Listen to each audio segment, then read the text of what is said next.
Wave optics में हमने दो फिनोमिना पढ़ लिए, one was interference, the other was diffraction. ठीक है, इंटरफेरेंस और डिफ्रैक्शन से हमें ये पता चलता है कि लाइट एक वेव है, लेकिन इंटरफेरेंस और डिफ्रैक्शन दोनों फिनोमिना जो है ना वो लाइट के लिए भी होते हैं और साउंड के लिए भी होते हैं। ठीक है, साउंड की इंटरफेरेंस आपने पढ़ा हुआ है 11th क्लास में, बीट्स बनते हैं जिससे, और साउंड की डिफ्रैक्शन भी मैंने आपको बताया था एग्जांपल देके कि हम एक रूम में बात करें, साउंड बेंड हो जाती है अराउंड द कॉर्नर्स, दूसरे रूम में भी सुनाई देता है। लेकिन अब हम तीसरा और लास्ट वाला फिनोमिना पढ़ेंगे जो सिर्फ लाइट के लिए होता है। इस फिनोमिना को बोलते हैं बेटा पोलराइजेशन।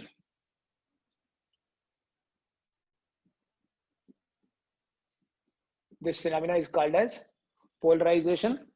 और बेटा ये जो पोलराइजेशन है, this is for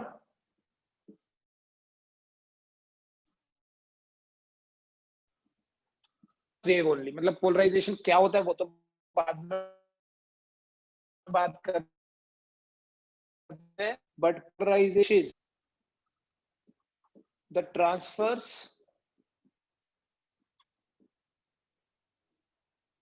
nature of light. Polarisation इससे एक ऐसा फिनोमिना है जिससे ये पता चलता है कि लाइट एक ट्रांसफर्स वेव होती है। इंटरफेरेंस और डिफ्रैक्शन से सिर्फ ये पता चलता है कि लाइट एक वेव होती है, बट पोलराइजेशन से लाइट की एग्जैक्ट नेचर का पता चलता है। इसका मतलब यह हुआ कि sound waves, sound being a longitudinal wave cannot be polarized। Sound wave जो है वो लॉन्गिट्यूडनल वेव होने के कारण उस साउंड का पोलराइजेशन नहीं होता, सिर्फ हम लाइट का ही पोलराइजेशन स्टडी करते हैं। Polarisation establishes the transverse nature of light, and सिर्फ लाइट का पोलराइजेशन होता है, साउंड का पोलराइजेशन नहीं होता है, क्योंकि साउंड एक लॉन्गिट्यूडनल वेव है। इसका मतलब यह है कि इंटरफेरेंस और डिफ्रैक्शन दोनों फिनोमिना जो है वो लाइट और साउंड दोनों के लिए वैलिड है, लेकिन पोलराइजेशन जो है that is valid only for the sound waves. Sorry, polarisation is valid only for the light waves. देखो जो ऑर्डिनरी लाइट है,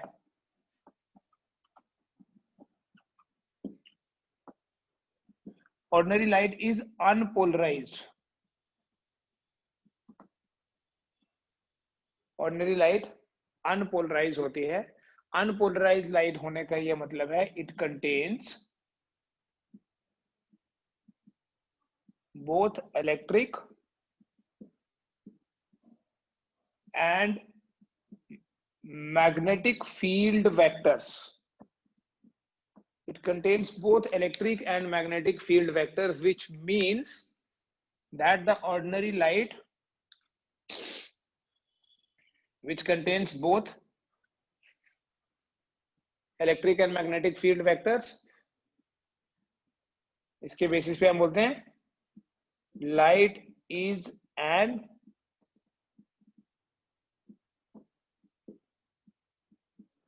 इलेक्ट्रोमैग्नेटिक वेव। लाइट जो है वो एक इलेक्ट्रोमैग्नेटिक वेव है। देखिए ये रिप्रेजेंटेशन ऑर्डिनरी लाइट या अनपोलराइज्ड लाइट की। आपको पता है कि इलेक्ट्रोमैग्नेटिक वेव में इलेक्ट्रिक और मैग्नेटिक फील्ड वेक्टर्स जो होते हैं they are perpendicular to each other, and the wave propagation is perpendicular to both. हमने ईएम वेव्स में पढ़ा भी, रिसेंटली हम ईएम वेव्स पढ़ रहे थे वेव ऑप्टिक्स से पहले। ठीक है, जिस चीज को हम कैसे रिप्रेजेंट करते थे कि ये हमारी ऑर्डिनरी और मैग्नेटिक फील्ड वेक्टर्स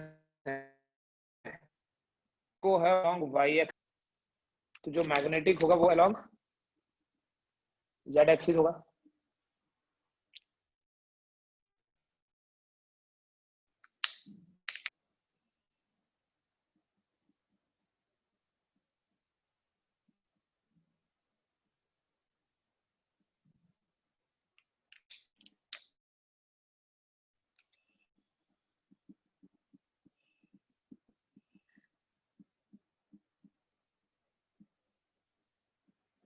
ये भी। अब ये जो रिप्रेजेंटेशन है, ये है किसी अनपोलराइज्ड लाइट की रिप्रेजेंटेशन। अनपोलराइज्ड लाइट वो होती है जिसमें इलेक्ट्रिक और मैग्नेटिक फील्ड वेक्टर्स दोनों प्रेजेंट हो, राइट। इसी रिप्रेजेंटेशन को अभी हम ऐसे करेंगे,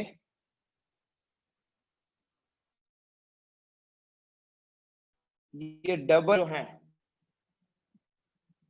इन डबल हेडेड एरोस को वो कंपोनेंट्स बोलेंगे जो इन द प्लेन है। जैसे जो ना, ये इन द है, लेकिन जो बी है वो तो परपेंडिकुलर टू बोर्ड है। जैसे आपके लिए प्लेन ऑफ पेपर, मेरे लिए वो प्लेन ऑफ बोर्ड हो गया, और ये डॉट्स हो गए। इन डबल हेडेड एरोज को हम बोलते हैं, ये जो एरोज ऐसे बनाए, these components are in the plane, और these are perpendicular to the plane। Double sided जो एरोज है वो इन द प्लेन कंपोनेंट्स होंगे, और जो डॉट्स बनाए, डॉट वो हैं जो परपेंडिकुलर टू द प्लेन है। तो ये है बेटा हमारे पास अनपोलराइज्ड लाइट का रिप्रेजेंटेशन।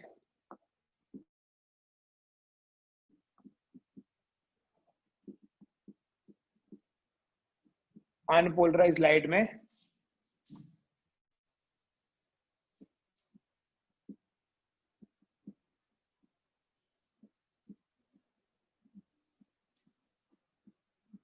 ये कंपोनेंट,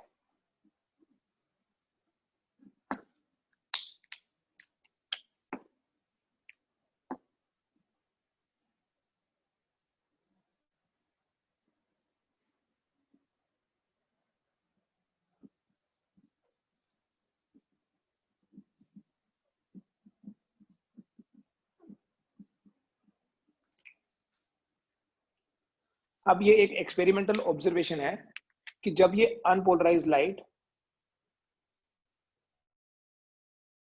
किसी क्रिस्टल फॉल करती,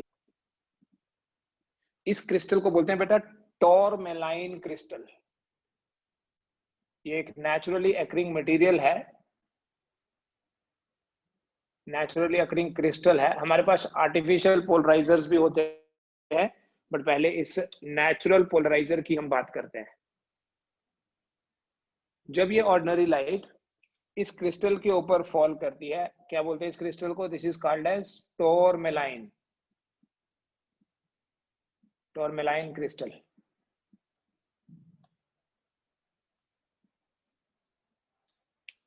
क्रिस्टल के ऊपर फॉल करेगी तो ये क्रिस्टल क्या करता है बेटा, ये उन्हीं कंपोनेंट्स को अलो करता है टू पास थ्रू इट जो इसकी एक्सिस के पैरेलल है। जो कंपोनेंट्स इसकी एक्सिस के परपेंडिकुलर होंगे उनको ये ऑब्जॉर्व कर लेगा। It can be represented like this. ये हमारे पास ordinary, we allow this ordinary light to fall on a crystal, and this crystal is tourmaline crystal।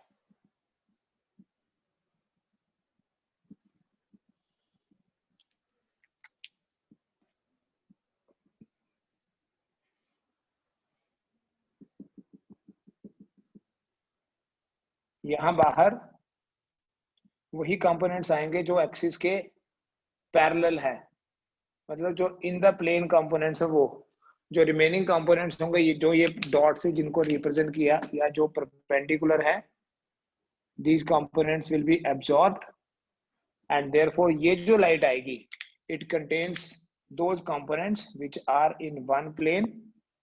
अगर हम इसके आगे एक और क्रिस्टल लगा दें तो ये लाइट, सिंस ये क्रिस्टल इसके पैरेलल है, तो ये लाइट इसमें से पास कर जाएगी। बेटा ये जो लाइट है जिसमें एक तरह के ही कंपोनेंट्स हैं, इसको बोलते हैं प्लेन पोलराइज्ड लाइट।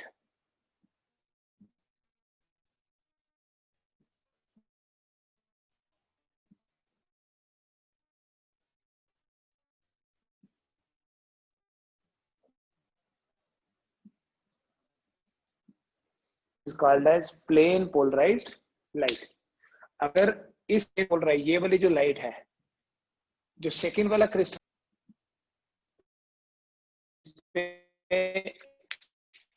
मैं ये वाली लाइट थी,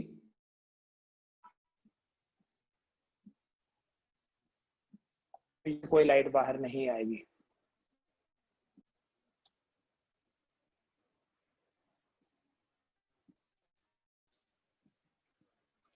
इसका मतलब हुआ कि जब हमने इसको टर्न कर दिया 90 डिग्री से, दिस बिकम्स एक्सिस नाउ। अब इसके परपेंडिकुलर वाले जो कंपोनेंट होंगे, एक्सिस के परपेंडिकुलर वाले जो कंपोनेंट होंगे उनको तो ये अब्सॉर्ब,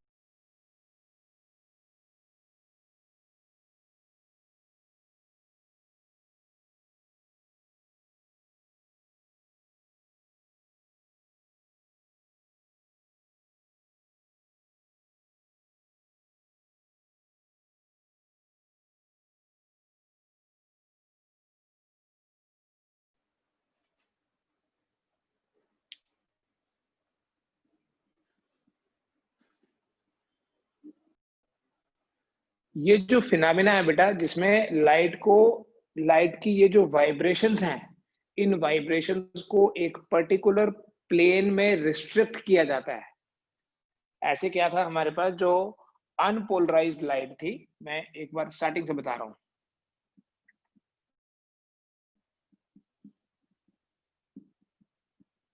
जो अनपोलराइज्ड लाइट है, इसमें दोनों तरह के कंपोनेंट्स हैं, इलेक्ट्रिकल भी और मैग्नेटिक भी, जिनको हमने रिप्रेजेंट किया ऐसे double sided arrows and dots. ये इलेक्ट्रिक हो गया अगर, तो ये मैग्नेटिक होगा, अगर ये मैग्नेटिक है तो ये इलेक्ट्रिक। इस लाइट को जिसमें दोनों कंपोनेंट्स प्रेजेंट हैं, इसे बोलते हैं अनपोलराइज्ड लाइट। जब ये अनपोलराइज्ड लाइट मतलब वाइब्रेशंस, जब ये वाइब्रेशंस इस क्रिस्टल के ऊपर फॉल करी, which is called as a tourmaline crystal, तो ये क्रिस्टल क्या करता है, सिर्फ उन्हीं वाइब्रेशंस को अलो करता है to pass through it which are perpendicular to the its crystallographic axis. ठीक है, मान लेते हैं ये इसकी एक्सिस है, नेचुरल फिनोमेना है पोलराइजेशन। तो जो कंपोनेंट्स इसके एक्सिस के पैरेलल होंगे वो तो आगे पहुंच जाएंगे, बट जो कंपोनेंट्स परपेंडिकुलर होंगे they will be absorbed by it. तो polarization is actually absorption of components in particular plane, ऐसे रैंडम एब्जॉर्प्शन नहीं। अगर हम एक और आगे क्रिस्टल इसके पैरेलल रखें, सिंस इसमें तो कोई भी कंपोनेंट है नहीं अब जो परपेंडिकुलर होगा, इसलिए ये सारे के सारे कंपोनेंट जो इसके पैरेलल है वो आगे चले जाएंगे। तो ये प्लेन पोलराइज लाइट है, ये भी और ये भी। लेकिन इस प्लेन पोलराइज लाइट को, जो ये पहला क्रिस्टल मान लो T1 बोल देते हैं, दूसरे क्रिस्टल को T2 बोल देते हैं। हम T2 को अगर 90 डिग्री से टर्न करके, ये यहाँ वर्टिकल था, हॉरिजॉन्टल कर देंगे, तो अब क्या होगा, अब ये जो कंपोनेंट्स हैं ये तो इसकी एक्सिस के पैरेलल है, नहीं है, परपेंडिकुलर है, तो कोई लाइट आगे नहीं पहुंचेगी। ये जो फिनोमेना है जिसमें हम लाइट को रिस्ट्रिक्ट करते हैं in a particular plane, this phenomena is called as polarization of light. So we say polarization is the phenomena of, अगर हमने पोलराइजेशन को डिफाइन करना है, polarization is the phenomena of restricting the light vibrations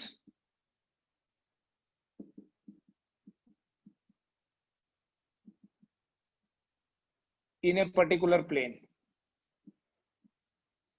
polarisation एक ऐसा phenomena है जिसमें हम लाइट की वाइब्रेशंस को, इन कंपोनेंट्स को एक पर्टिकुलर प्लेन में रिस्ट्रिक्ट करते हैं, और ये एक ऐसा फिनोमेना है जो सिर्फ ट्रांसवर्स वेव्स ही शो कर सकती है। मैं एक एग्जांपल और बताऊंगा।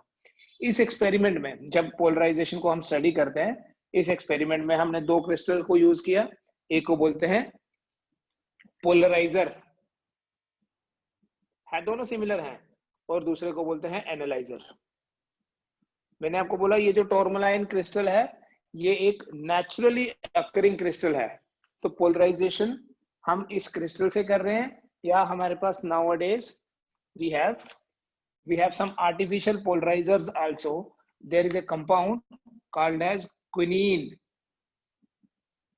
आइडोसल्फेट। क्विनीन आइडोसल्फेट ये एक आर्टिफिशियल पोलराइजर है।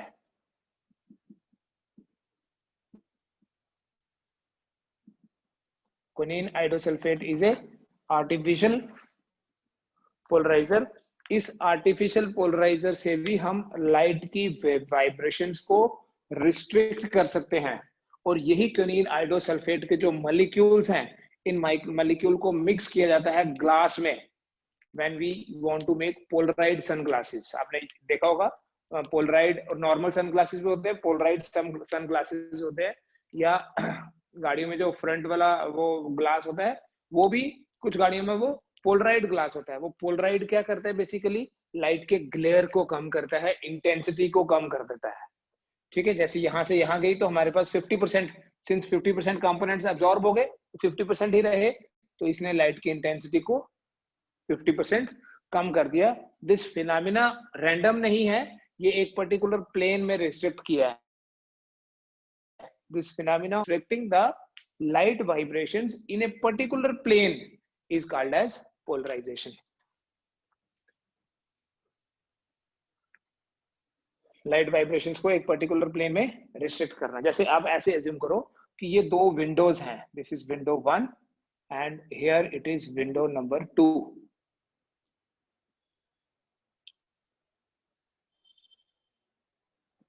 ठीक है, यहाँ कोई हुक है दीवार के साथ और एक रस्सी बांध दी यहाँ, ये एक रोप है। अगर हम इसे एक परपेंडिकुलर जर्क दें हाथ से पकड़ के, तो ऐसे वेव बनेगी, है ना। This is called as a transverse wave. जो यहां से हमने तो अप डाउन किया ना, ऊपर नीचे, लेकिन ये एनर्जी ऐसे प्रोपोगेट करके यहां तक पहुंची। अब इमेजिन करो कि ये जो विंडो दूसरी वाली है, पहली वाली विंडो को मैं ऐसे ही रखूं और दूसरी वाली विंडो नहीं है यहाँ, या ये ऐसे है। ठीक है, just think about it, practically तो ऐसा होता नहीं है। अब मैं ये थ्रेड बांध दूं और यहां से जर्क दूंगा, तो इससे आगे तो जाएगी नहीं wave, it will stop it. So this is polarisation. वो मेरे जो दोनों क्रिस्टल्स हैं उस एक्सपेरिमेंट में, वो क्रिस्टल्स एक्चुअली विंडोज हैं। If both the windows are parallel, then the light will propagate. जो पहले से आई वो दूसरे से चली जाएगी, और अगर परपेंडिकुलर होंगे तो जो पहले से आई, पहले से बाहर निकल के आई, दूसरी वाली उसको भी एब्जॉर्ब कर लेगी, तो हमारे पास आगे कुछ भी नहीं पहुंचेगा। ये पोलराइजेशन है। इस पोलराइजेशन को हम एक एक्सपेरिमेंटल लॉ है, एक प्रूव भी करेंगे इसको। It's called as Malus law. It says कि जो लाइट एनालाइजर से बाहर आती है, उसकी intensity the intensity of light through an analyzer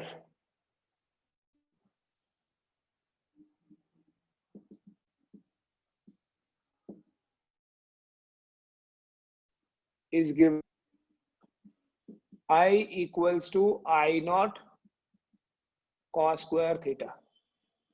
The intensity of light through an analyzer is I equal to I naught cos square theta. इसमें इस mathematical expression में जो I naught है, that is intensity of light through the polarizer, मतलब जो पहले वाला crystal है, और थीटा जो है, theta is the angle between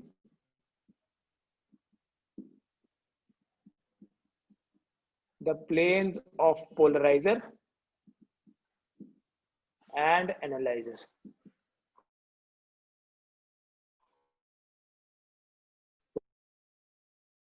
What is theta? It is an I naught is the intensity of light through the polarizer. It is like this. Suppose ये हमारा पहले वाला क्रिस्टल है,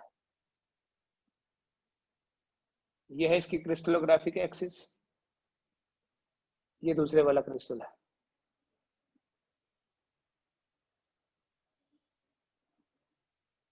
ये है इसकी crystallographic axis, and let us से कि इन दोनों के बीच में जो एंगल है वो है थीटा। यहां से जो लाइट फॉल कर रही है, ऑफ कोर्स ये अनपोलराइज्ड लाइट होगी, तो यहां से जो लाइट बाहर आएगी उसकी इंटेंसिटी है सपोज I0। अगर बेटा यहां जो लाइट फॉल कर रही है उसका एम्पलीट्यूड A है, या यहां से जो लाइट आ रही है उसका एम्पलीट्यूड A है, if A is the amplitude of light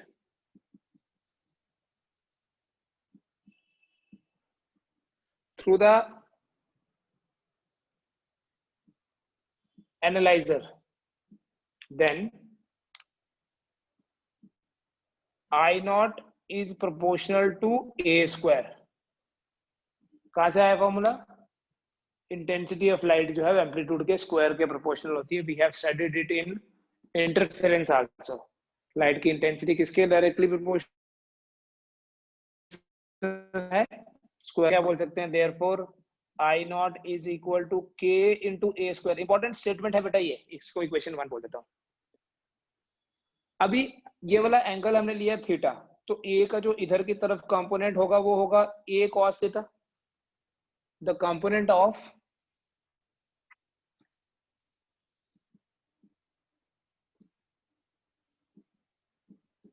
A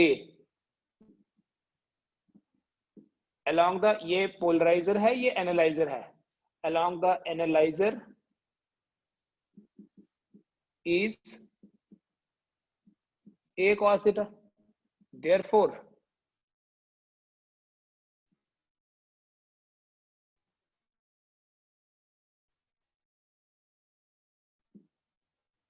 light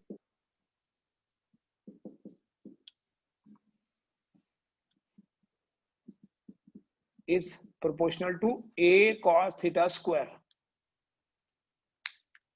it means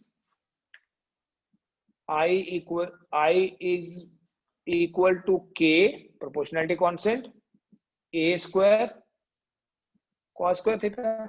लेकिन फ्रॉम इक्वेशन 1 देखिए K इंटू A स्क्वायर तो I नॉट है, तो I equal to I nought cos square theta। I equals to I0 into cos square theta। ठीक है, तो ये आ गया आपके पास मेलर्स लॉ का मैथमेटिकल प्रूफ। ठीक है, इसको समझते हैं बेटा, इसका मतलब क्या हुआ। ठीक है, प्रूफ हमने कर लिया सिर्फ कंपोनेंट के बेसिस पे।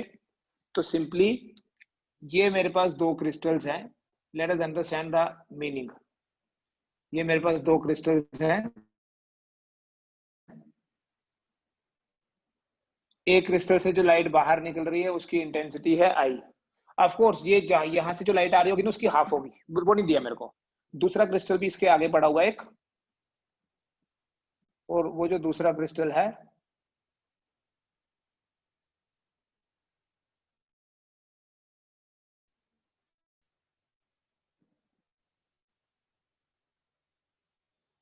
उस पहले वाले के साथ थीटा एंगल पे इंक्लाइंड है। तो यहां से जो लाइट बाहर निकलेगी इसकी इंटेंसिटी को अगर मैं I से रिप्रेजेंट करूं,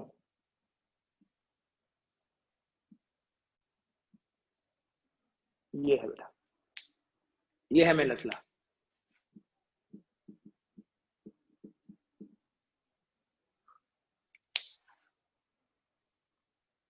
देखो अगर थीटा को 0 ले लूं,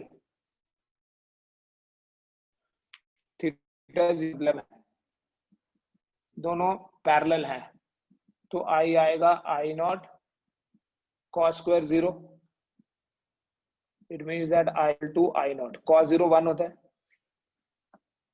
अगर थीटा जो है सपोज 30 डिग्री है, तो what will be cos square 30? आपको पता है cos 30 होता है √3/2, तो 3/4 हो जाएगा cos स्क्वायर 30। तो I आ जाएगा आपके पास 3/4 I नॉट। फिर अगर मैं थीटा को 45 ले लूं, if theta equal to 45 degree, तो cos स्क्वायर थीटा 1/2 होगा, क्योंकि cos 45 होता है 1/√2। तो cos स्क्वायर 45 हो गया 1/√2 का square. In that case I मेरे पास आ जाएगा 1/2 I naught. And the last is, अगर मैं थीटा को 60 डिग्री लूं तो आपको पता है cos 60 1/2 होता है, तो cos स्क्वायर 60 हो जाएगा 1/4। तब मेरे पास आई आ जाएगा I0/4। एंड फाइनली अगर मैं थीटा को 90 ले लूं तो आई हो जाएगा 0 के बराबर। cos 90 0 होता है, समझना बेटा। इन दोनों के बीच में पहले एंगल, ये दोनों एक दूसरे से पैरेलल थे, ठीक है। तो जब ये दोनों एक दूसरे के पैरेलल हैं, यहाँ पर लाइट की जो इंटेंसिटी होगी वही यहाँ भी होगी, I = I0। फिर हमने क्या किया, इनके बीच में एंगल बढ़ाना शुरू कर दिया और 30 डिग्री कर दिया। वी सी कि जब हमने एंगल 30 डिग्री कर दिया तो अब इंटेंसिटी कितनी हो गई, 3/4 हो गई। यहाँ पर जो आ रही है 3/4 मतलब 75%। इसका मतलब 25% लाइट इज एब्जॉर्ब्ड। फिर एंगल और बढ़ा के 45 कर दिया। जब एंगल 45 कर दिया तो अब इंटेंसिटी कितनी हो गई, हाफ हो गई। यहाँ अगर I0 थी, यहाँ हाफ। फिर एंगल 60 कर दिया तो यहाँ 1/4 आ गई। फिर एंगल 90 कर दिया तो यहाँ 0। इसी चीज को अगर मैं ग्राफिकली प्लॉट करूं, we plot a graph between I and theta, the graph is like this। cos theta नहीं, cos square theta है, ठीक है, इसलिए ऐसा होगा 0 और 90। ठीक है, 0 पे मैक्सिमम इंटेंसिटी, 30 पे 3/4 मतलब 75%, 45 पे 50%, 60 पे 1/4, 90 पे 0। ये मेलस लॉ है, इस पे क्वेश्चन डेफिनेटली आता है। जरूरी नहीं है ऐसे ही आ जाए कि बताओ मेलस लॉ क्या है और ये इस एंगल पे कितनी इंटेंसिटी होगी। मैं दे रहा हूं एक क्वेश्चन आपको।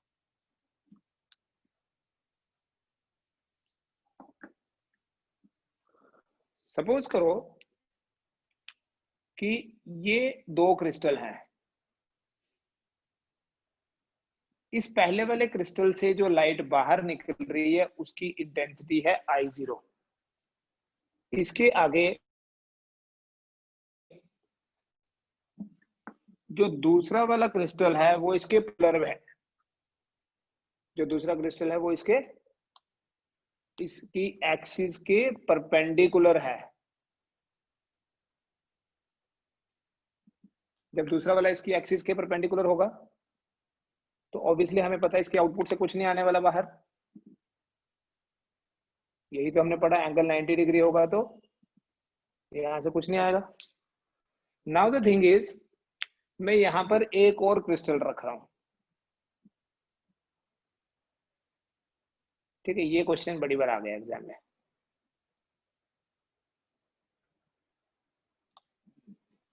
एक और रख रहा हूं और इसकी जो एक्सिस है वो इस पहले वाले की एक्सिस के साथ 45 डिग्री पे है, ठीक है। एंगल कितना है, 45 डिग्री। यहां लाइट की इंटेंसिटी I0 नहीं दी हुई है, जो इस पे फॉल कर रही है वो, चलो मैं अभी इस क्वेश्चन में यही लेता हूं, ये I0 है।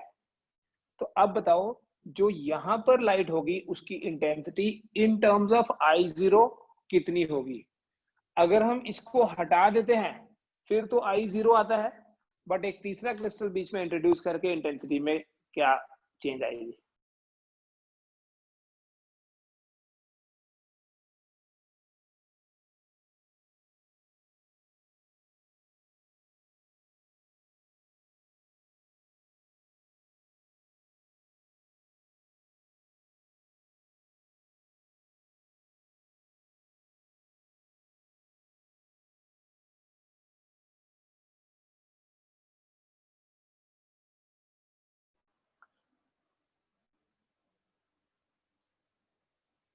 ठीक है, फर्स्ट क्रिस्टल के आउटपुट की इंटेंसिटी को I1 बोला, विच इज गिवन कि I0 है।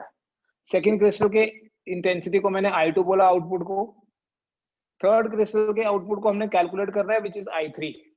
सो पहले देखो I2 ना होगा,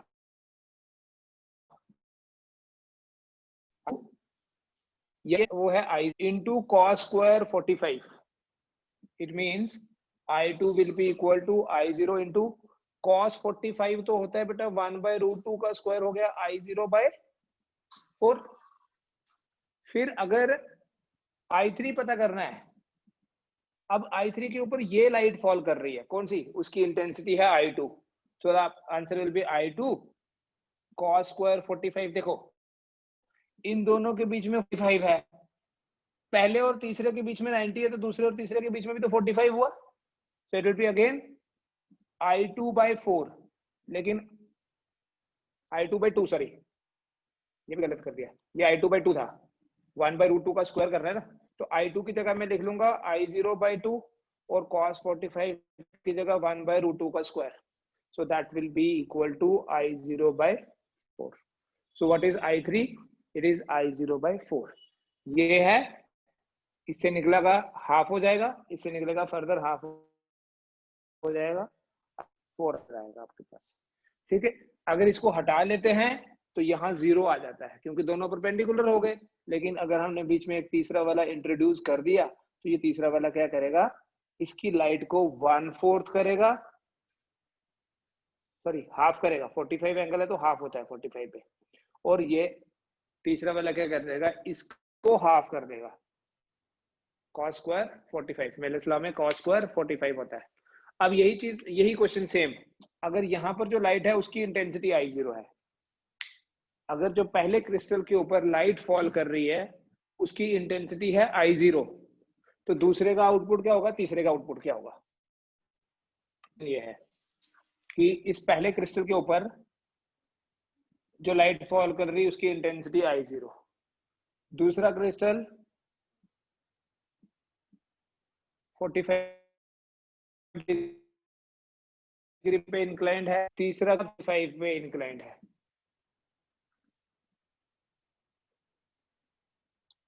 ठीक है, this is T1, this is T2 and this is T3, right? This angle is 45. Of course, this is 45. This is also 45. तो अब बताओ यहाँ की इंटेंसिटी I1, यहाँ I2, यहाँ I3.